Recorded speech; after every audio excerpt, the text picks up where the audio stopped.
Bonjour à tous, nous allons étudier aujourd'hui la deuxième configuration du théorème de Thalès, qui ressemble un peu à la première configuration du théorème de Thalès. Donc tout d'abord, le but est de prouver que ABC et AED sont semblables. Si on arrive à prouver que ces deux triangles sont semblables, on peut alors appliquer le théorème de Thalès. Donc tout d'abord, on a les angles BAC et EAD qui sont opposés par le sommet, qui sont donc égaux. Et on a les angles alternes internes suivants et suivants qui sont égaux parce que BC et ED sont parallèles. On a donc deux triangles semblables, c'est-à-dire deux triangles qui ont des angles 2 à 2 égaux.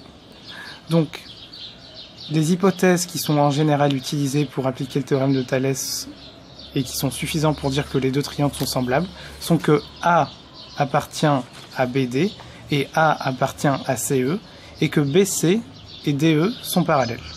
On a alors les relations suivantes. Alors pour pouvoir retrouver les relations suivantes, j'ai trouvé un moyen mémotechnique pour retomber sur la première configuration du théorème de Thalès. Alors si on prend le symétrique de C par rapport à A, on a C', le symétrique de B par rapport à A, on a B', on obtient donc la première configuration du théorème de Thalès. La première configuration du théorème de Thalès dit que AC' sur AE est égal à AB' sur AD est égal à B'C' sur ED.